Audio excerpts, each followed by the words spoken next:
Okay, let's unpack this. Tonight we are doing a deep dive into an environment where this extraordinary artistry clashes, I mean, just head on, with ruthless commercial pressure.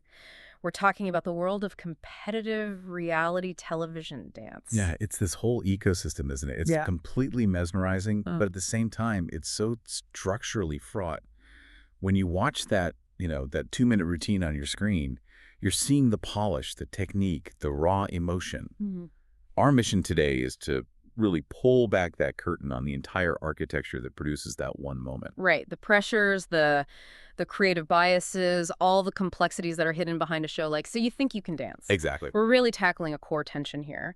How does a beautiful, expressive, and deeply personal art form even survive, let alone thrive, under the rigid, super fast-paced, and let's be honest, often controversial structure of televised competition? And that's why SYTYCD is the perfect case study. The sources we have available are they're incredible. We've got a whole stack here, everything from these really intimate interviews with former contestants like the b-boy Jose Ruiz. So on the other side of it, these controversial insights that come directly from the choreographers themselves.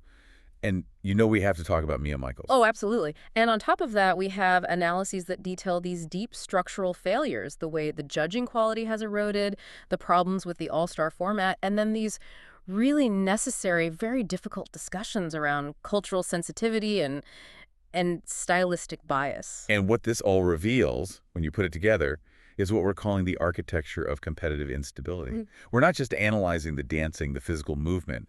We're dissecting the entire system. The criteria for success. Yeah, the criteria, the staggering physical sacrifice that's demanded of these artists, and the fallibility, really, of that idealized family dynamic the show just loves to project. So we're going to explore how choreographers become these celebrity architects of emotion, the constantly shifting formats that leave even diehard viewers confused, and the physically dangerous double standards that get applied when you're judging totally different styles of dance. Mm-hmm. It all really starts with the pressure that comes from the creators themselves. So what happens when just immense raw talent meets the brutal, fast-paced machinery of weekly television production? That is the question. And I think to start answering it, we have to begin with the figure who really defined the emotional landscape of contemporary competitive dance, Mia Michaels. Okay, so if we are going to talk about the emotional core of the show's history, we absolutely 100% have to start with Mia Michaels. No question. She's not just, one of the most renowned choreographers the show has ever had, but she's also just this consistent source of artistic and personal controversy. Her geniuses, it's undeniable, but it seems like it comes with a really high cost for the performers. It does. Her work is famous for forcing dancers into this extremely emotionally raw territory. And that's largely because her most iconic routines are intensely personal to her. They're born directly from her own life experiences, her relationships, and often her traumas. Which basically transforms the stage into a kind of public crucible, right? These young performers, they aren't just executing steps. They're being asked to embody these profoundly specific, lived emotional experiences that they themselves, might not have even encountered yet. Mm-hmm. That is some heavy emotional lifting for a teenager. It creates an artistic expectation that, honestly, it borders on impossible. And we can just look at her most celebrated pieces as evidence. You take Time, from Season 3, which was originally danced by Lacey Schwimmer and Neil Haskell. An iconic piece. Absolutely. But this wasn't just a dance about loss in general. It was created specifically for her deceased parents. Yeah. It was meant to depict the moment they reunited in heaven. Wow. And you can feel that weight, can't you? That emotional weight never left her. I remember reading that she talked about seeing it rehearsed years later, and it still made her bawl like a baby. Yes. She said that time might heal some wounds, but for her, watching that piece being performed actually reopened them. So that raw, specific grief is the substance she's demanding these dancers transmit. It's an incredibly powerful tool, but it also sets this immediate tear-inducing gravity as the expectation for, all contemporary routines that come after it. Right. And what's truly fascinating about her as a storyteller is that she could mine the exact same personal experience to create two wildly different emotional narratives. You're talking about the breakup pieces from Season 4. Exactly. The breakup she went through inspired two of the most memorable routines of that season, the door and the bed. Both of them stemmed from the exact same failed relationship. That is just incredible creative economy. It's amazing. The door which was first danced by Katie Sheehan and Twitch, was her first take on how it all ended. And it was this exaggerated, almost comedic parody of the final argument. A conversation through a doorway. Yeah, conversation spoken through a doorway. She was inside, her ex-partner was out in the hall. And she took that tension and just pushed it to an extreme, basically making it a joke about how futile the whole fight was. Which makes sense as a coping mechanism, right? Turning tragedy into farce. But then you get the bed, danced by Carrington Payne and Twitch, which was the complete opposite emotional pole. It was driven by this profound resentment. Yes. That piece was rooted in anger and really the ultimate fantasy of vindication, wishing your ex-partner nothing but regret. The focus of the whole piece was on the man being unable to sleep because of his remorse. And the choreography was just brilliant in its psychological tension because the two partners, they never actually touch. Never. Because she was only visiting him in his restless, regretful dreams. Yeah. It highlights the incredible depth of human emotion that Mia Michaels could extract and then project onto these dancers. But of course, she could also turn that emotional laser toward lighter subjects, which I think provided a really necessary contrast. We can't forget the butt piece from season 5. With Randy and Evan. Yes. A fun and very much needed departure from all the trauma. That piece was inspired quite literally by her own body image struggles as she got older. Specifically her metabolism changing and Her butt getting bigger. Her words. She just chose to embrace it, turning that anxiety into this joke about a confident, exaggerated French Riviera fantasy, complete with, dramatic gestures and Louboutin. so she's clearly this creative force who mines her own personal life for theatrical effect. But that intensity, it's inextricably linked to controversy that went way beyond the art. We have to spend some time talking about the 2010 race row surrounding her very, very harsh critiques of a contestant named SYTYCD Torbert. That was a lightning rod moment for the show, and for its fans. After SYTYCD was eliminated, a really significant portion of the audience, we're talking fan groups, dance bloggers, they suggested that Michaels had targeted him because of his race. They claimed her comments showed this implicit bias against black male performers. And when she was confronted with that, that's intense public criticism. What was her defense? Oh, she was absolutely furious. She dismissed the claims as just ridiculous. Her defense was absolute. She insisted that she judges purely on performance, integrity as an artist, and technicality. She explicitly stated, and I'm quoting here, "I couldn't care less what color their skin is or how big they are, what their weight is." And she tried to back that up, right? She did. She emphasized the point by citing that some of her finest dancers and assistants, the people who helped run her life in her company, are, in fact, black men. Okay, so regardless of her personal intent, that whole controversy really put a spotlight on a recurrent critique that fans have had against the entire show's judging panel for years. That the comments often veer wildly into territory that feels deeply personal rather than strictly technical. That is the core issue right there. Critiques so frequently focus on these nebulous concepts like a dancer's look or their energy, and these are terms that are incredibly subjective. They're totally open to interpretation.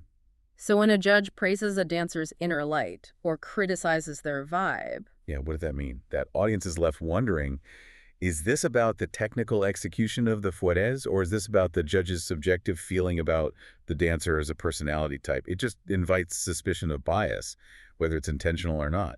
And finally, that whole emotional architecture of her work, it places this incredible structural pressure on every single generation of dancer that comes after. When new contestants perform these iconic routines, they're immediately measured against history. Exactly. They are haunted by what one analyst called the specter of the original cast. Can you imagine trying to perform The Bench, the Travis and Heidi piece, or The Addiction, which Michaels was inspired to create after seeing, in her words, methed out kids on the street right after Michael Jackson's death? It's an impossible task. You have to execute it perfectly and somehow match or even deepen the profound emotional impact of that original, deeply personal source material. It's an almost impossible legacy to live up to. So the intensity of the choreography, whether it's personal or just purely technical, that's only one layer of the pressure. Beyond the artistic demands, the show's actual structure created its own kind of chaos. The entire competitive format has gone through such radical shifts that at times it really undermined the show's narrative clarity and just alienated longtime fans, particularly after the fatigue of season 6 had already set in. Yeah, season 6 was already a really difficult recovery period because of the brutal scheduling pace the network had set. But the real structural earthquake came in season 7, with the infamous All-Star shift. And this wasn't a minor tweak. This was one of the most substantial and critically impactful format changes in the history of competition reality TV. They moved away from the partnership model completely. And what was the immediate critical consequence of that shift in terms of the competitive dynamic? It fundamentally shifted the power and the accountability. So before, you had two contestants struggling together, supporting each other, with equal stakes and equal vulnerability. Right. With the All-Stars, the contestant was suddenly paired with a professional dancer who was, by definition, presumed to be above criticism. They were untouchable by the judges' feedback. So the format basically created a scenario where the contestant became a kind of shield. A shield for the choreographer and for the all-star. If the routine failed or the partner chemistry was off. The pressure fell squarely on the contestant. Over. Every time. Because they were the only disposable piece of that puzzle. Exactly. And we saw this play out with Adachike Torbert once more. When he performed a Travis Wall jazz routine with all-star Catherine McCormick, the judges loved Catherine, who was, doing her job perfectly. Sure. And they loved Wall's choreography, but they felt Adachike was technically absent, or, as they put it, sort of there. Because the all-star is protected. And the show would never, ever dare criticize a prominent choreographer like Wall for a piece that maybe didn't showcase the contestant well. Adachek was left holding the bag for all of the judges' frustration, and that contributed to his elimination. And this structural imbalance, it resulted in this profound loss of camaraderie that made the earlier seasons so enjoyable to watch. Yeah, the former B-Boy contestant Jose Ruiz really highlighted this. He said the joy of the past seasons was watching two partners struggle equally and form this genuine bond through that shared adversity. But in season 7, when he was paired with Catherine McCormick in his early routines, he said he felt like he was having fun by himself. Catherine was a professional. She was comfortable in her technique and her execution, and she just did not share that same raw, week-to-week struggle with the choreography that a fellow contestant would have. So the audience lost that sense of a shared journey. Completely. And this format change, it didn't just affect the dancers. It exposed how fragile the show's internal relationship structure really was, that whole family dynamic among the judges, producers, and choreographers. Oh, and we saw this blow up famously in that public squabble between the executive producer Nigel Lythgoe and the choreographer Travis Wall. That was shocking. It was shocking because those internal disagreements were almost always kept behind the scenes. First, Lythgoe delivered this fairly harsh critique of one of Travis Wall's jazz routines, stating bluntly that it did not look like jazz, which was already unusual criticism for an internal alum. But the real escalation, that came later. Yes. It was during the critique of another choreographer's piece, a piece by Tice Diorio. While he was reviewing Tice's routine, Lythgoe made this secondary comment that was so clearly aimed that analysts and fans immediately recognized it as this highly insulting and inappropriate dagger directed squarely at Wall. It was essentially an on-air act of professional humiliation. Totally. Yeah. And it seemed to be triggered by some private, personal disagreement. A public airing of grievances. And what did that reveal about the show's willingness to protect its own internal creators? It revealed the fallibility of the family. I mean, typically harsh criticism was reserved for external, often kind of novelty choreographers. Like that time a Russian folk dance in season 5 was just eviscerated for being too simple and cheesy. Right. But the internal choreographers, especially high-profile alums like Wall, who had made that successful transition from contestant to resident genius, they usually received unfailing praise. So the consensus was clear. This was a deeply personal fight that Nigel chose to air on national television, and it just shattered the illusion of a harmonious creative unit. It was a shocking spectacle. And that structural confusion seems to have only multiplied in recent seasons. It makes the show feel so much less about excellence in dance and much more about other things. Looking at modern complaints, especially those about season 18, fans feel the show has just drifted dramatically. The complaints have really shifted the entire narrative focus. Viewers feel the show has become less about the raw competition and more like a shrink appointment or a reality social TV show. It's prioritizing personal drama and manufactured emotion over the actual technical journey. So what are the main audience frustrations with the format itself right now? Well, the biggest one is the lack of competition. The show focuses so heavily on music video challenges or these pre-recorded segments rather than the weekly partnered dance genres that really force true versatility. And critically, they often just remove public input entirely. Exactly. The decision-making on who goes home is consolidated completely to the judges. This gets rid of that democratic, participatory element that made the early seasons so engaging, and it just gives the panel way too much unchallenged power. And the quality of that judging panel is another really consistent point of fan frustration, especially when you compare it to the technical expertise of past Oh, judges. absolutely. The new panels are frequently criticized for being bland and appearing scripted. The focus has undeniably shifted toward praising personality, relatability, and charisma over demonstrable technical skill. There's a great example of this, isn't there? There is. In one recent season, the judges just repeatedly encouraged a contestant named Essence, focusing on her positive spirit, while at the same time criticizing Alexia for her perceived lack of connection. And yet, fans who actually analyzed the performance noted that Alexia was demonstrably technically superior in their duet. So it sounds like the technical expertise that defined the judging panel, the kind of detailed critiques you'd get from Mary Murphy on foot extensions or specific body placement, that's all just gone, replaced by general feel-good affirmations. That is precisely the fan complaint. They want constructive criticism, specific guidance, and technical analysis, not just cheerleading or, general commentary on who is a better TV personality. Mm. It seems like the show is sacrificing its core dance base in a bid to appeal to a broader reality television audience. And now we have to talk about the physical constraints that are placed on these dancers to achieve this level of performance. We've established the choreography demands are impossibly high, but the actual rehearsal schedule behind the scenes is literally a recipe for physical and mental breakdown. It is truly shocking. We have some insight into the production schedule from the time when Travis Wall was a choreographer. And even if the timeline has adjusted slightly, the demands are they're immense. A dancer gets as little as 6 hours total contact time with the choreographer to learn a brand new, professional-level, televised, technically demanding routine. 6 hours. That is completely insane for routines that demand precision and emotional depth. Can Yeah. you walk us through how those 6 hours are even allocated? It's broken up into these microscopic segments, and the timing is just psychologically difficult. The dancers get about 1.5 hours on camera on Thursday. That's the footage we see on the show. But the routine is often not even finalized at that point. Wow. The actual critical learning time, the time when the real routine truly comes together, is only 4 hours off camera on Friday. Wait, hold on. So the final, most challenging details are only blocked out on Friday. Yes. Travis Wall himself admitted that he often waits until Thursday night to truly flesh out his complex ideas, and then he goes home to really plan the full routine out for that Friday session. Just think about the psychological instability this creates for the dancer. They spend all of Thursday stressing about a partially finished product, knowing that the most critical, challenging, and often exhausting parts of the choreography won't even be introduced until late Friday afternoon. And then they have maybe a few hours of self-rehearsal over the weekend before the Monday run-throughs and the live Tuesday show. And they're often learning 2 or 3 routines at the same time, duets and group numbers in parallel. Correct.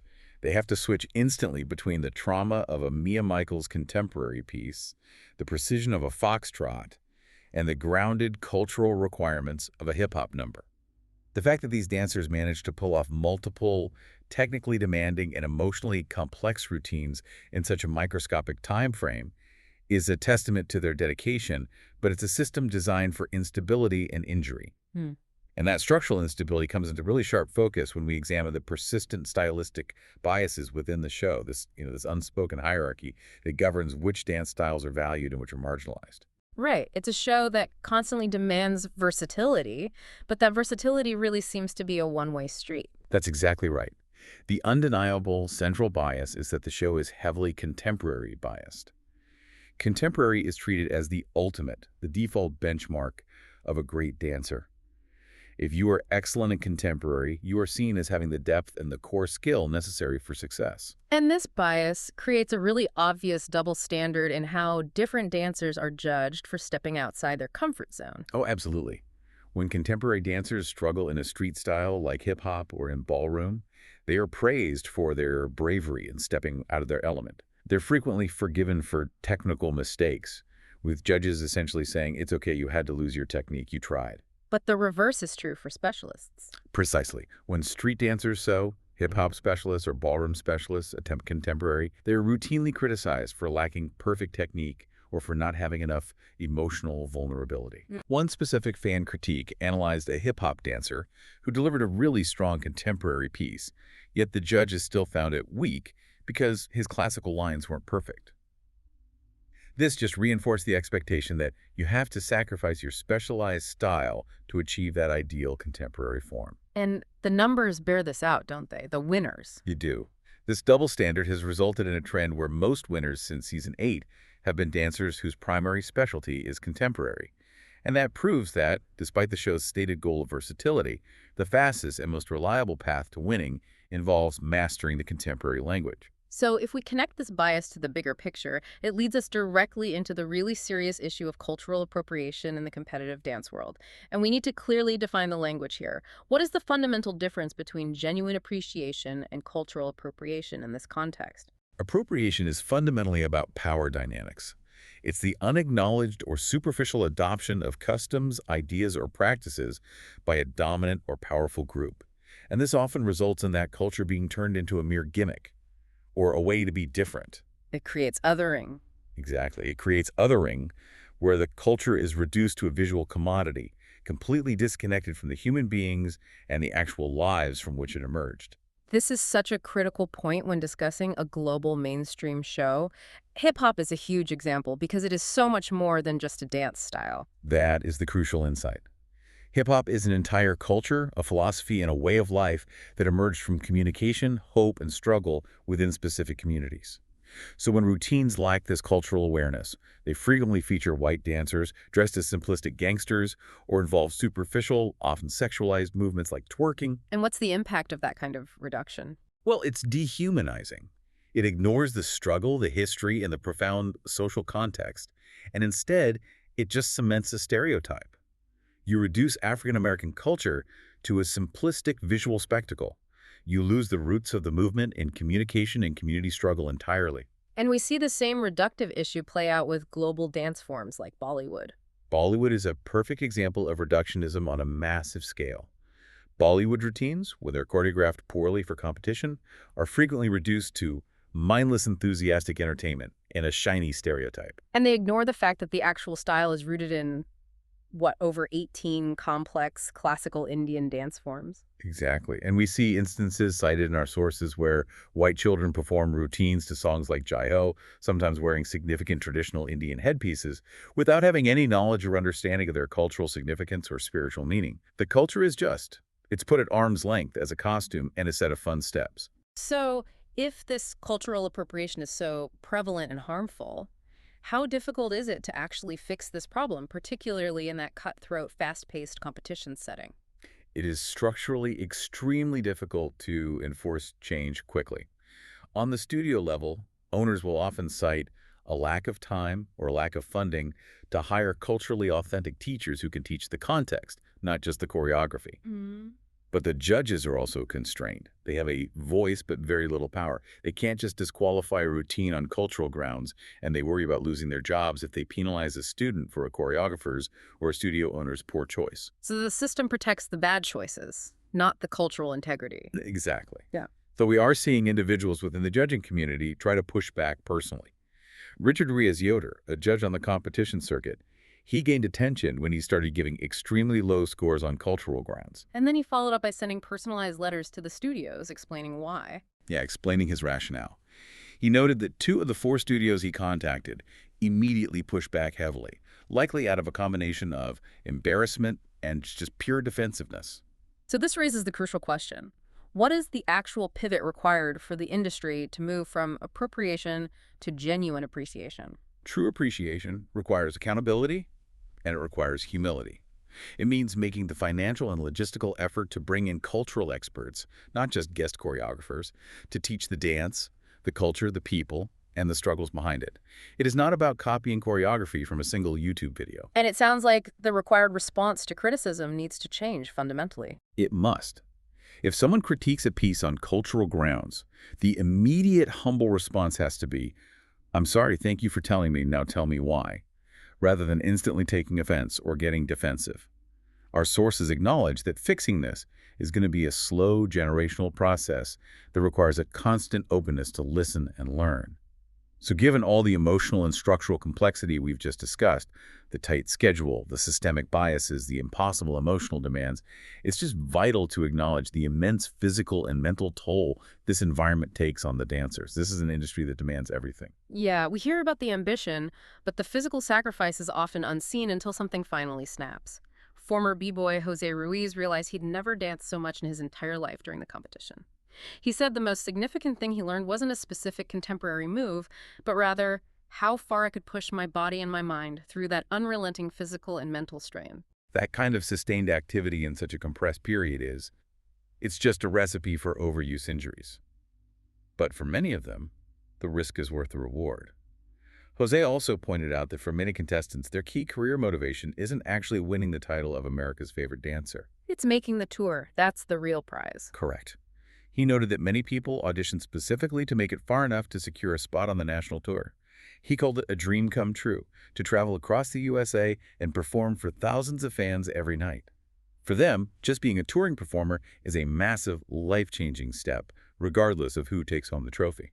And for aspiring dancers who feel blocked by circumstance, maybe lashing the money for expensive studio classes, Jose offered some advice that really democratizes the art form. It's beautifully empowering.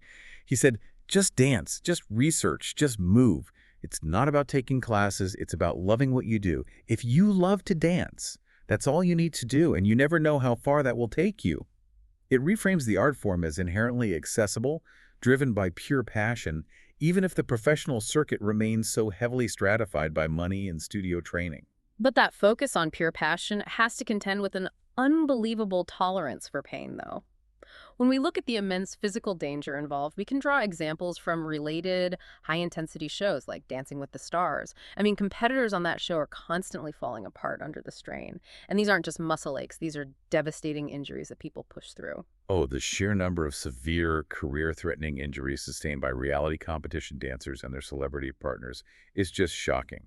Rib injuries, for instance, are startlingly common, which demonstrates the unnatural strain placed on the core. Yeah, like Robert Irwin, son of the late Steve Irwin. He suffered that agonizing intercostal rib pain right before his season 34 finale. Right. And then you have actress Elaine Hendricks with a twisted rib muscle that required immediate hospitalization, and country star Lauren Alaina, who competed through an entire stretch of the season with 4 hurt ribs. These are agonizing injuries, often masked only by adrenaline and sheer willpower. And that doesn't even touch on the withdrawals or the competitors who delayed necessary surgery just to keep performing. The pressure is always to compete, at all costs. We saw major injuries force withdrawals, like most famously the Olympian Misty May Treanor tearing her Achilles tendon during rehearsal in season 7. But others have pushed through truly horrific circumstances. Christian de la Fuente suffered a ruptured bicep tendon, but delayed surgery for weeks so he could continue competing. And Melissa Rycroft, who was sent to the hospital and diagnosed with a disc herniation, actually overcame that obstacle and went on to win the competition. That level of endurance and pain management is it's superhuman. It requires an unbelievable mental fortitude. And then you have the chronic issues that the training just makes so much worse. Jordan Fisher, who won a recent season of DWTS, he competed with this whole laundry list of residual issues from childhood gymnastics. Weak hips, tendinitis. Weak hips, tendinitis in both Achilles tendons, and persistent rotator cuff issues in his right shoulder. He admitted that while adrenaline helps on stage, the moment he gets in his car, his body just goes, oh God, and he is sore all the time. The intensity of the training doesn't just cause new injuries, it takes any pre-existing conditions and magnifies them tenfold. We've talked about the physical and emotional cost, but let's end this section by looking at the legacy of a dancer who really embodied that combination of elite classical technique and raw artistic expression that SYTYCD tried to promote. Danny Tidwell. He was the runner-up of season 3 and the adoptive brother of choreographer Travis Wall. His career arc is a perfect illustration of the industry's highest standards and its internal struggles, and his life was tragically cut short in a 2020 car crash. Danny Tidwell's path was so unique. It really illustrates the demanding expectations placed on these artists long before reality TV ever entered the picture. He started dancing relatively late, at age 8, in an after-school program for at-risk youth. His talent was so undeniable that he was eventually taken in by a local dance instructor, Denise Wall, who became his adoptive mother. And she pushed him toward the most elite classical training imaginable, even though he initially hated it. He admitted to famously hating ballet. He said he would skip every chance I got, preferring the freedom and the challenge of jazz. But that quest for continuous challenge is ultimately what led him to the Kirov Academy of Ballet on scholarship at age 15. And that's a globally renowned, fiercely competitive institution. Oh yeah, he called the experience the best and the worst experience of his life. The discipline was confining, but the training was just unparalleled. And that training paid off in major international competitions, which launched him immediately into the professional ballet world. It launched him to the absolute highest level. He won silver at the Shanghai International Ballet Competition in 2001 and the USA International Ballet Competition in 2002. His competition tape was so impressive that the artistic director of the Elite American Ballet Theater, ABT, offered him a place in the ABT studio company. Within 2 months, he was promoted directly to the Corps de Ballet without ever having to audition. That is an almost unheard of meteoric trajectory in classical dance. It is, yet despite achieving the absolute pinnacle of classical dance, he left. He found the unrelenting rigors and the confinement of the company structure too much. He left in 2004, which shocked the dance world. It did, and his career lost focus over the next couple of years. What brought him back was seeing his brother, Travis Wall, perform on the Bar Warm. So You Think You Can Dance tour in Madison Square Garden in late 2006. He saw the stage and found that artistic challenge he needed again. Exactly. He looked at his mother, in tears, and said, I want to do that. He auditioned for season 3, rediscovered his love for performance and versatility, and after the show, he found his focus again. He ultimately became a highly successful soloist for Norway's National Ballet. His story truly encapsulates the immense personal struggle, the elite classical success, and the continuous need for artistic challenge that defines this entire industry, even after the cameras stop rolling. You know, when you look at the stress Danny Tidwell endured, the constant public criticism, and the expectation for dancers to be this multifaceted artist capable of everything from classical precision to raw personal trauma, it just underscores how incredibly complex the human personality needs to be just to survive. And this is where we connect that architecture of competitive instability to the architecture of the self. The immense pressure to perform a singular, clean character for TV so often ignores the reality of the dancer's complex inner workings. It's kind of similar to how we tend to judge people based on first impressions or generalized labels. Yes. Think of human personality, using the analogy of astrology. Everyone knows their sun sign, right? Which governs their generalized public approach to life, your ambition, your surface temperament. But that's only one visible slice of the picture. The rest of your astrological chart is made up of houses that govern specific internal aspects of your life. Communication style, personal trauma response, partnerships, and so on. So the sun sign is the public persona the judges see, but the houses are the complexity they're trying to access and critique. Precisely. Hmm. You might be a stoic, quiet Capricorn, that's your public sun sign, but if you have an extremely outgoing, talkative Gemini ruling your third house, which governs communication and thinking, your behavior under high-pressure, spontaneous circumstances might be completely unexpected. It might be contradictory to your perceived character.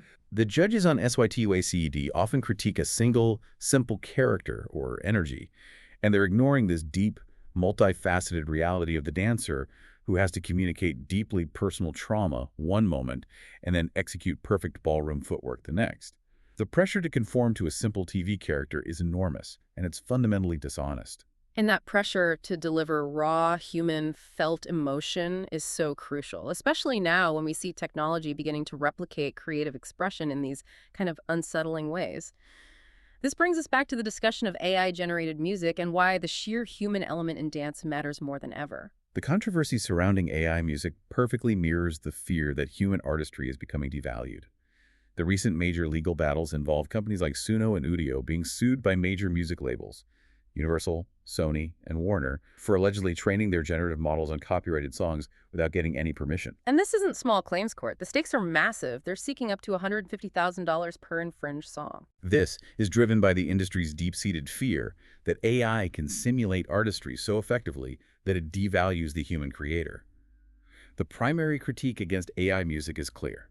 It can replicate style without understanding, and it can simulate emotion without actually feeling the struggle, the context, or the trauma. It risks bypassing the struggle and iteration essential to true musical education, risking a loss of the depth, discipline, and the tactile joy of creation. And that contrasts so sharply with the physical reality of competitive dance. I mean, the raw, deeply personal emotion demanded by a Mia Michaels routine, the one born from genuine grief, or the intense physical pain sustained by a DWTS dancer, the twisted ribs and the torn tendons. That underscores why dance, at its best, is profoundly human art, not algorithmic mimicry. The human body enduring physical agony to express a feeling is something AI just cannot touch. The human integrity required to survive this high-pressure, cutthroat world is therefore essential. We've seen that the sources argue that being a good person is not a sign of weakness in this industry, it's actually a profound strength. Precisely.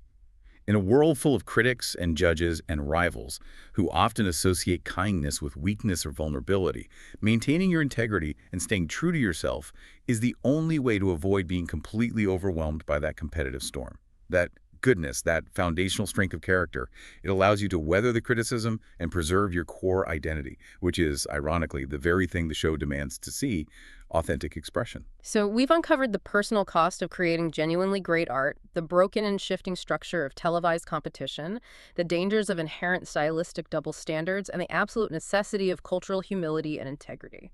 So what does this all mean for you, the viewer? It means that beautiful, fleeting 90-second routine you watched on TV represents a universe of ambition, extreme physical risk, complex creative politics, and massive cultural responsibility.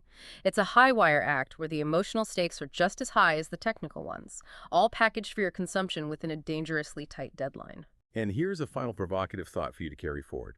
We spent this time dissecting how a dancer's simple public persona, their sun sign, often conflicts with the true, painful complexity required for their performance, their houses. If we are quick to judge the execution of a dance as merely a binary success or failure, good technique, bad technique, are we missing the larger unseen choreography of systemic bias, overwhelming physical sacrifice, and deep format flaws that truly dictate the ultimate result? You now possess the toolkit to watch these competitions not just as a passive viewer, but as an informed critic of the entire complex, beautiful, and deeply flawed system.